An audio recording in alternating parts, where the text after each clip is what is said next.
This is part 2. The Hidden Truth. Naomi sat in the hospital waiting room, numb with shock. Vincent was gone. Really gone. The security guards had finally let her go after Dr. Cole declared time of death at 8:47 a.m. The other nurses whispered around her, wondering what had happened. Dr. Park was so young, so healthy. How could he just collapse and die like that? Only Naomi knew the truth.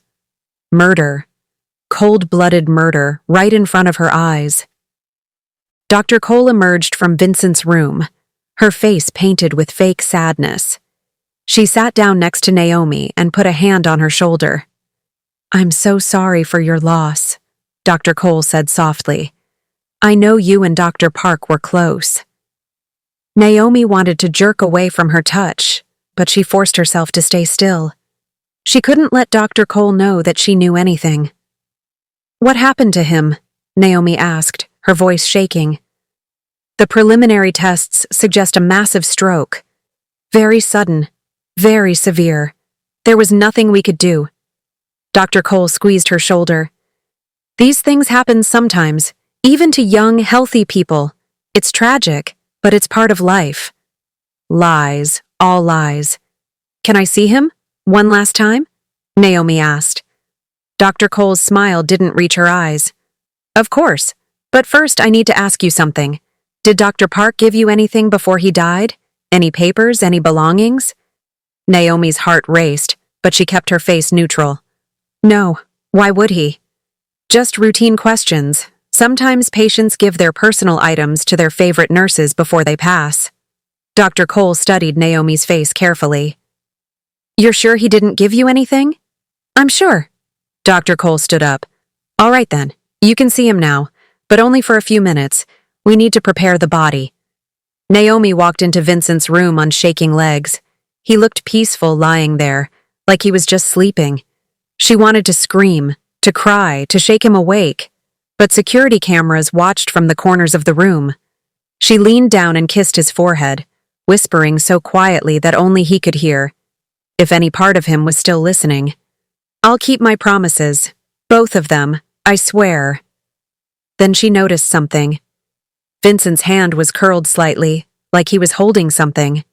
She glanced at the security camera, then at the door. Dr. Cole was talking to another doctor in the hallway.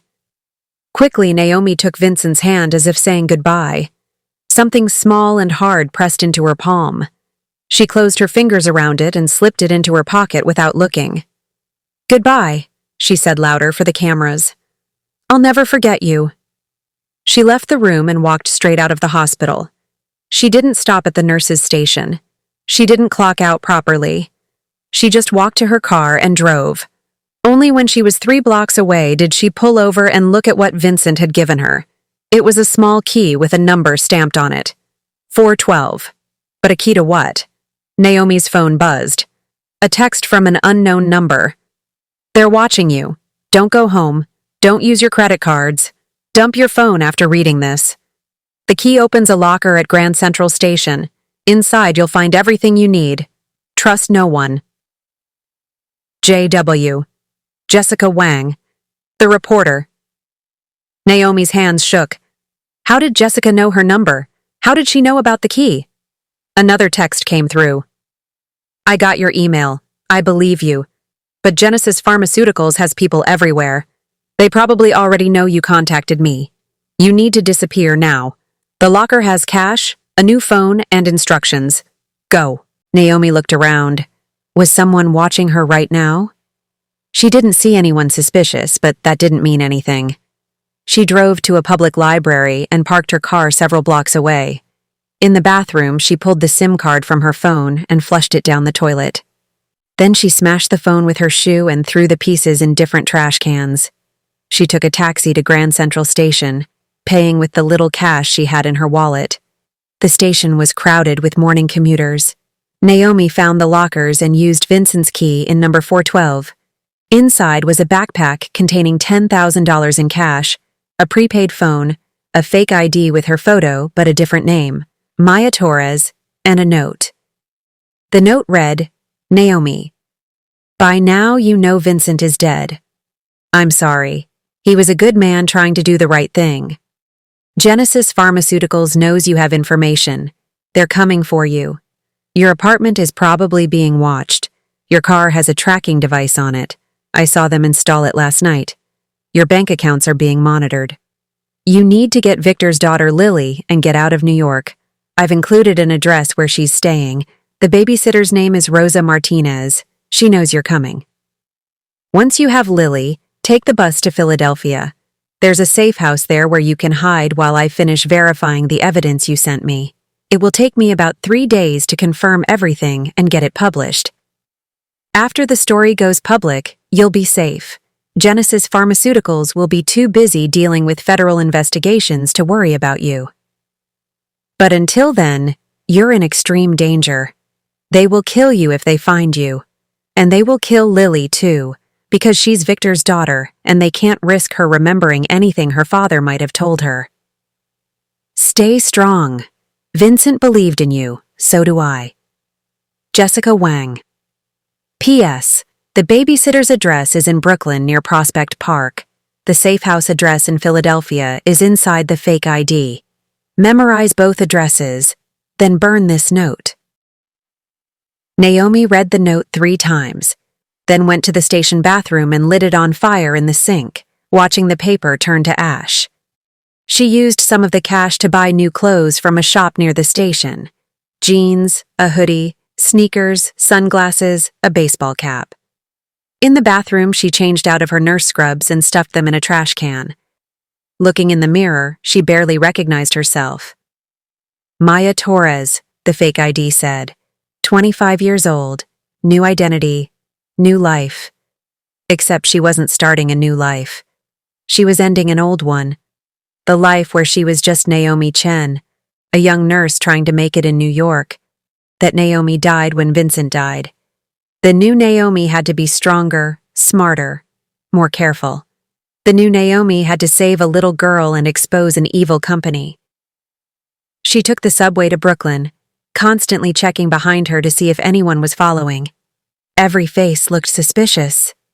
Every person could be working for Genesis Pharmaceuticals.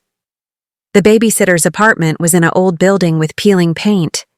Naomi climbed 3 flights of stairs and knocked on door 3B. A woman in her 60s opened the door. She had kind eyes and gray hair pulled back in a bun. "Rosa Martinez?" Naomi asked quietly. "Who's asking?"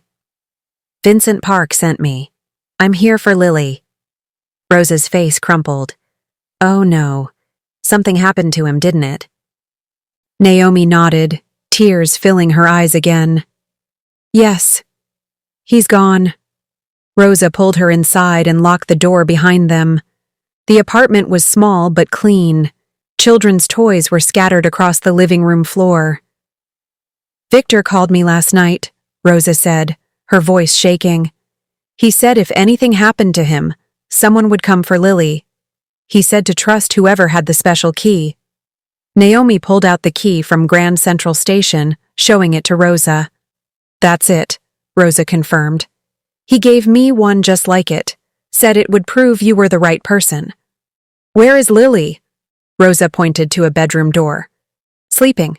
She doesn't know about her father yet. I couldn't tell her. I didn't know how." Naomi sat down heavily on the couch. "How am I supposed to tell a 6-year-old that her daddy is dead?" "You tell her the truth gently. You tell her that her daddy loved her very much. And you promise her that even though everything is changing, she's going to be okay." Rosa sat down next to her. "Victor told me about you. He said his brother found a good woman, someone who would take care of Lily if anything happened. I don't know how to be a mother. I'm only 23. Nobody knows how to be a mother until they become one. You'll figure it out." Rosa took Naomi's hand. "But right now, you need to wake Lily and leave. Victor said there might be dangerous people looking for her." "There are. We need to leave the city today." Rosa nodded. "I packed her a bag this morning. Clothes, her favorite stuffed animal, some photos of her and Victor. Everything she'll need." "Thank you for taking care of her. Victor was a good man. I've been watching Lily since her mother died. She's a sweet girl, very smart, very brave. Rosa's eyes filled with tears. Please keep her safe. I will. I promise. Rosa led Naomi to the bedroom and gently opened the door. Inside, a little girl was sleeping in a small bed, clutching a stuffed bunny. She had dark hair like Vincent's, spread across the pillow. Lily, sweetheart, Rosa said softly. Time to wake up. The little girl's eyes fluttered open.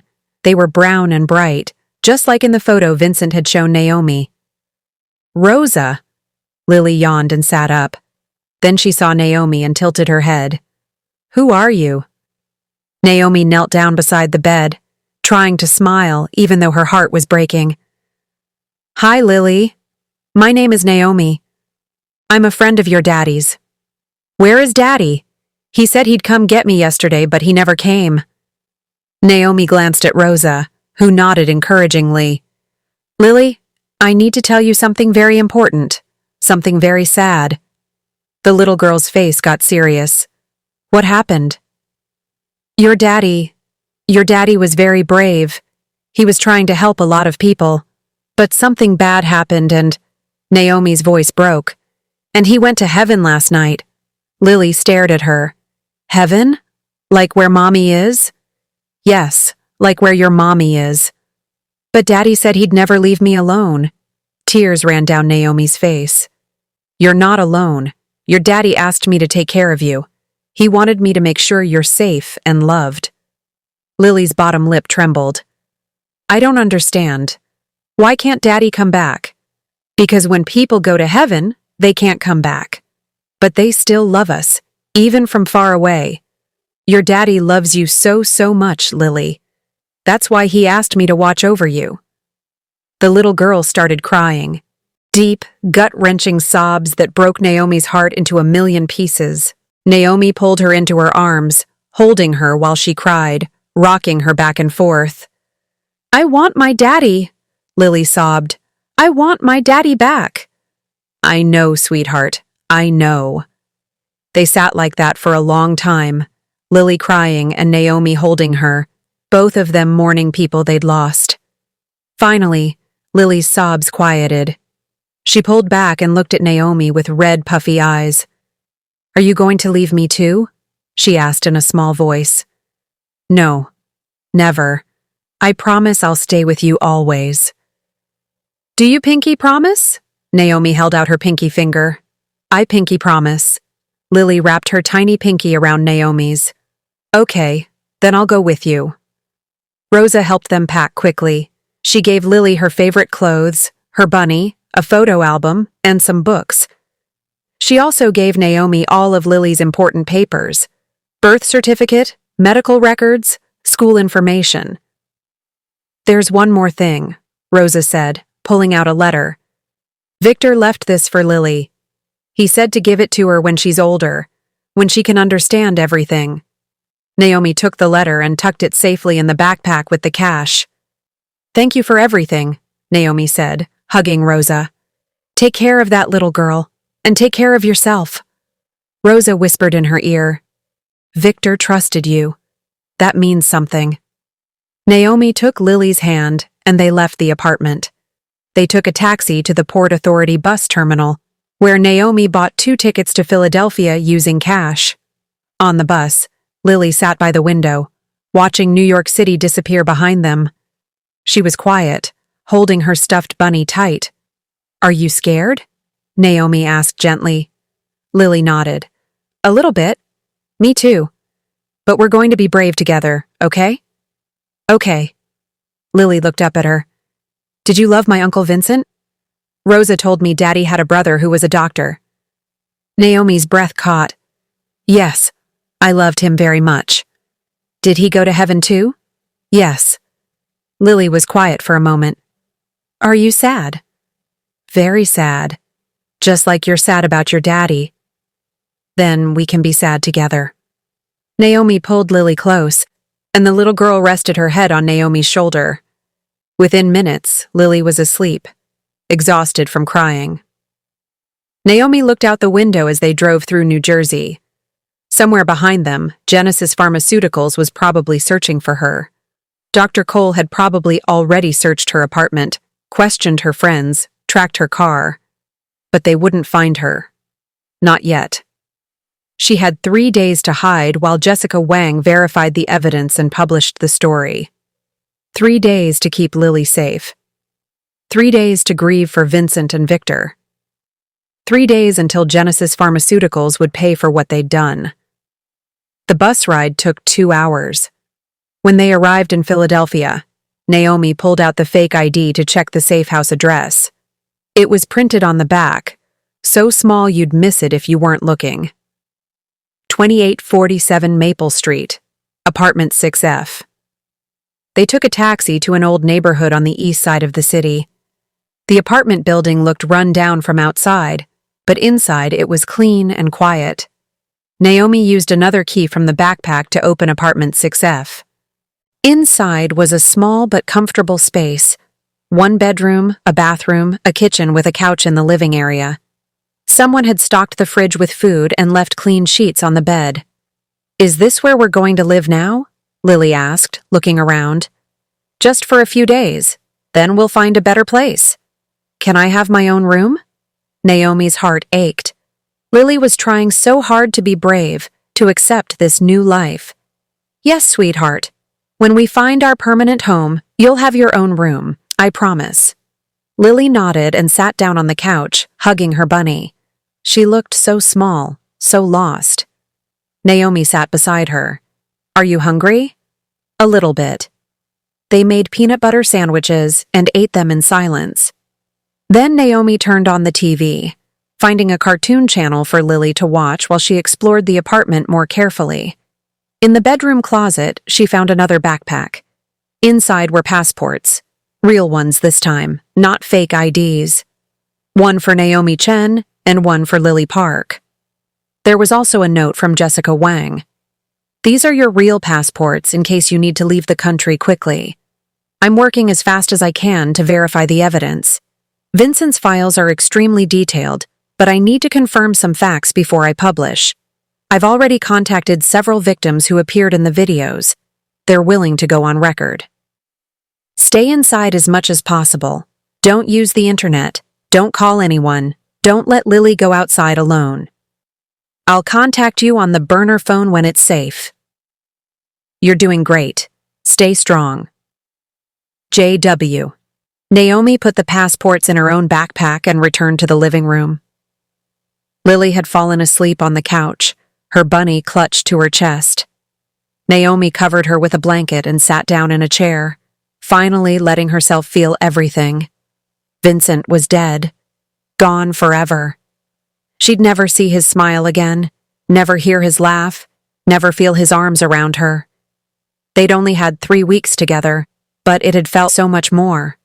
Like the beginning of something beautiful. Like forever. And now forever was gone. Naomi cried quietly, careful not to wake Lily. She cried for Vincent, for Victor, for all the innocent people Genesis Pharmaceuticals had hurt. She cried for the life she'd lost, and the scary, uncertain future ahead. But most of all, she cried because she'd promised Vincent she would be strong, and right now she didn't feel strong at all. She felt broken. The afternoon turned to evening. Lily woke up crying from a nightmare about her father. Naomi held her until she calmed down, then made them dinner. Spaghetti with sauce from a jar. They ate together, not talking much. What was there to say? Their world had ended, and they were just 2 people trying to survive the aftermath. After dinner, Naomi gave Lily a bath and helped her into pajamas. The little girl was exhausted, emotionally and physically drained. "Will you sleep with me tonight?" Lily asked as Naomi tucked her into the bed. "I'm scared to sleep alone." "Of course." Naomi climbed into bed beside her, and Lily curled up against her, holding her bunny with one hand and gripping Naomi's shirt with the other. "Naomi?" Lily whispered in the darkness. "Yes, sweetheart." "Do you think Daddy and Uncle Vincent are together in heaven?" Naomi's throat tightened. Yes. I think they're together. I think they're watching over us and making sure we're okay. I hope they're not sad anymore. Me too. Naomi? Yes? I'm glad you're here with me. I don't want to be alone. You'll never be alone, Lily, I promise. Lily was quiet for a moment. My daddy told me once that family isn't just blood. Family is people who love you and take care of you. Does that mean you're my family now? Tears slipped down Naomi's cheeks. Yes, I'm your family now, and you're mine. Good, Lily murmured, her voice getting sleepy. I love you, Naomi. It was the first time anyone had said those words to Naomi since her own parents died when she was 12. She'd been raised by her grandmother after that, but her grandmother had passed away 2 years ago. Naomi had been alone since then. No family, no one who truly loved her. Until Vincent. And now Lily. I love you too, Lily, she whispered back. But Lily was already asleep. Naomi lay awake for a long time, listening to Lily breathe, feeling the weight of this little girl who now depended on her for everything. She thought about Vincent's last wish. Save Lily. Give her a good life. Keep her safe. She would do it. No matter what it took, no matter what she had to sacrifice, she would keep that promise. Eventually, exhaustion overtook her, and she fell into a restless sleep.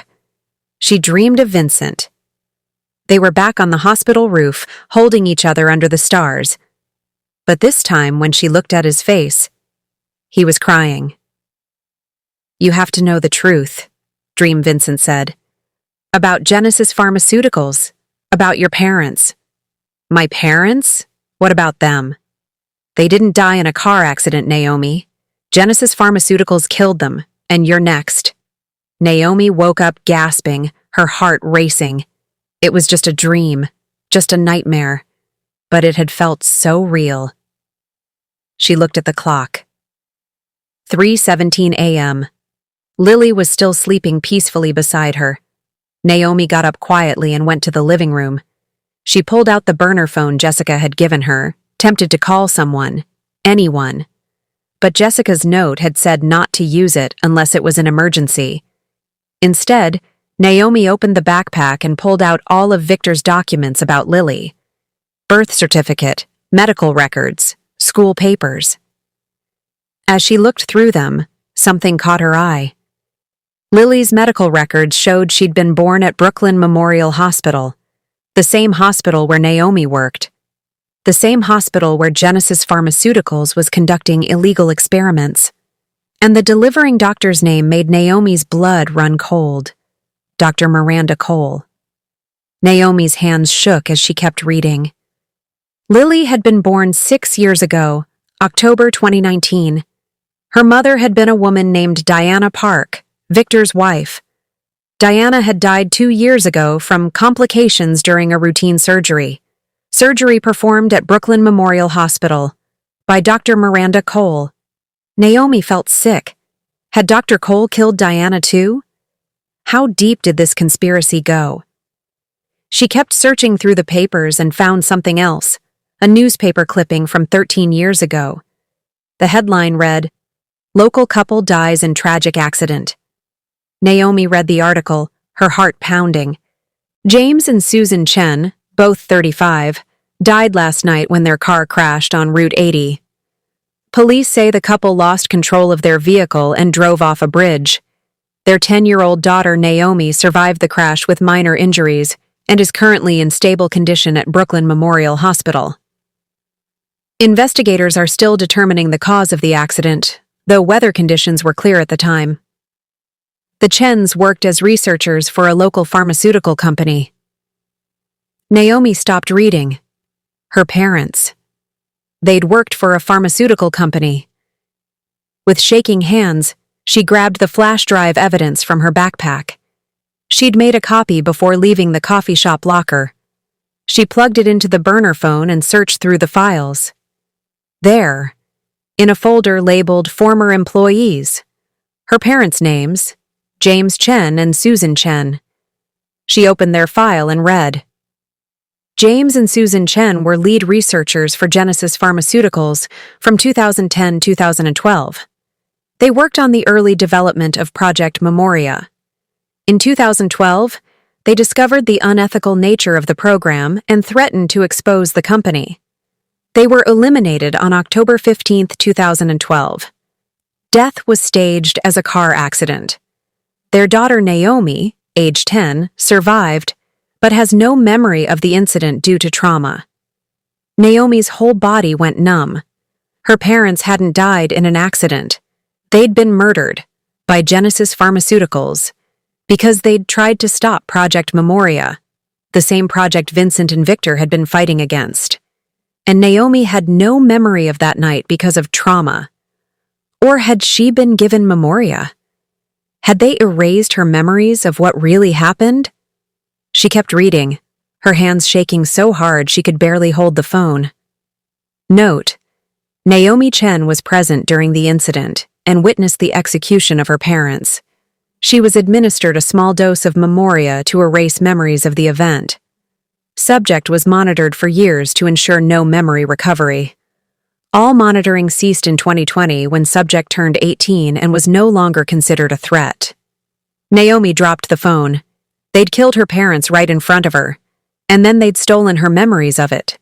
She'd spent 13 years thinking her parents died in an accident, thinking she'd survived by luck, never knowing the truth.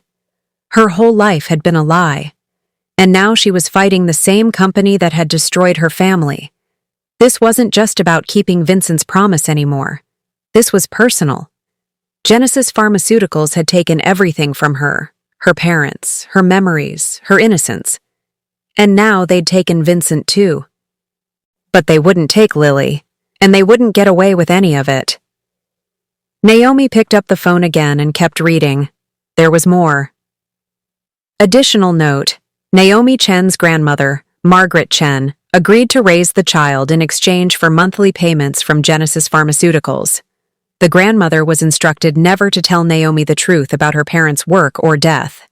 Grandmother died in 2023. Payments ceased. Subject is no longer under observation. Her grandmother had known, had been paid to keep the secret.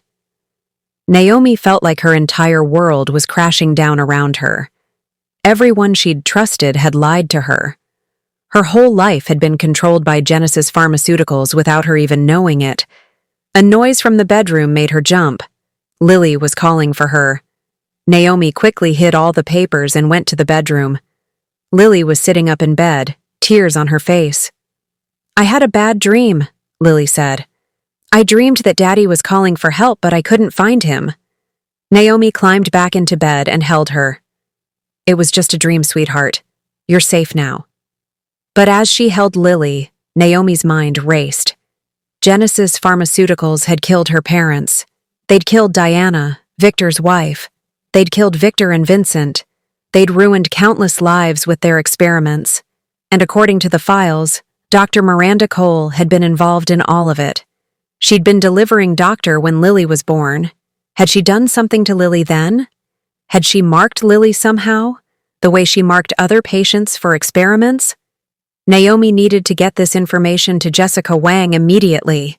The evidence was even bigger than Vincent had known. This wasn't just about Project Memoria. This was about decades of crimes, hundreds of victims, a conspiracy that reached back to Naomi's own childhood. But Jessica had said to wait 3 days until she verified everything. 3 days felt like forever when you knew the truth about who killed your family. Naomi held Lily tighter. This little girl was all she had left now, the only family that mattered, and she would protect her no matter what, even if it meant taking down Genesis Pharmaceuticals herself. Morning came slowly. Naomi hadn't slept at all. She'd spent the rest of the night reading through every file on the flash drive, learning the full scope of Genesis Pharmaceuticals' crimes. They'd been operating for 25 years.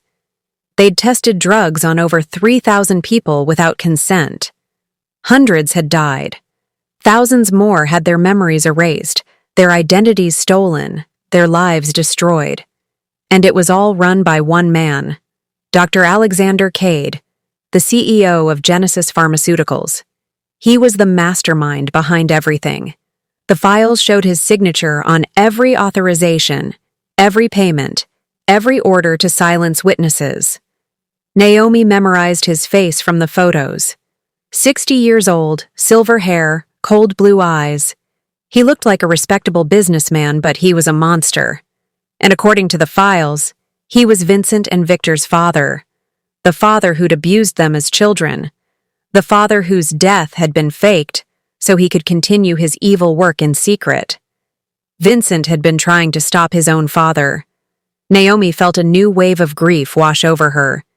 Vincent had carried this burden alone, trying to expose the man who'd hurt him his whole life, and it had cost him everything. But he'd left her the tools to finish what he started, the evidence, the truth, the weapon to destroy Genesis Pharmaceuticals forever. Lily woke up around 8 a.m. Naomi made her breakfast, scrambled eggs and toast, and they ate together while watching cartoons. Around noon, the burner phone buzzed. A text from Jessica Wang. Big news. I've verified everything. The story goes live tomorrow morning on every major news outlet. I've also contacted the FBI.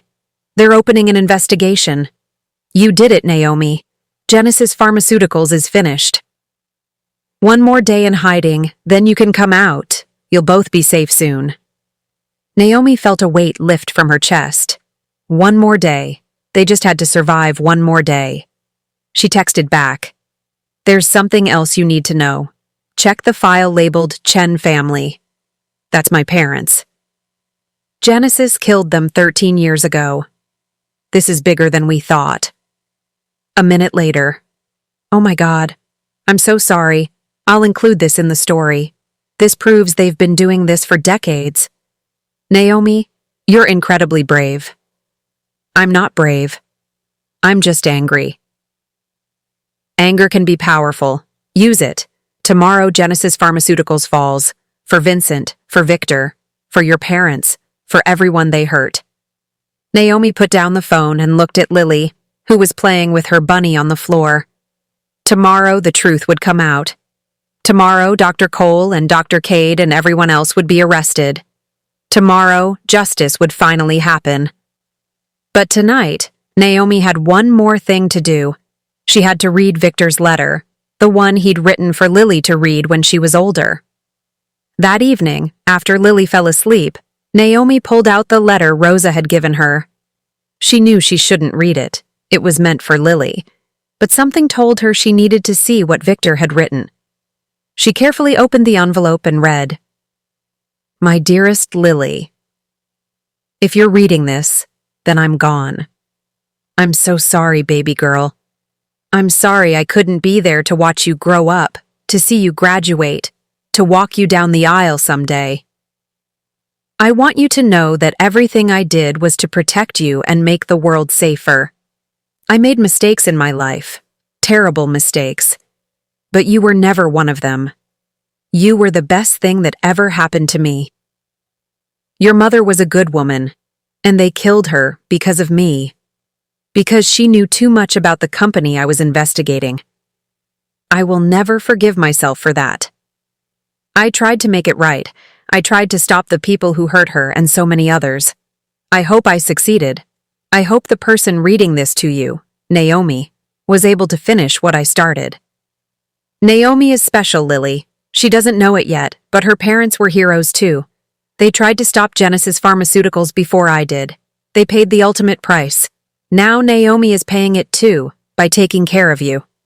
I need you to know something important. When you were born, Dr. Cole tried to inject you with an experimental drug. Your mother stopped her. They fought, and your mother was badly hurt. She never fully recovered. 2 years later, when your mother needed surgery, Dr. Cole made sure she didn't wake up.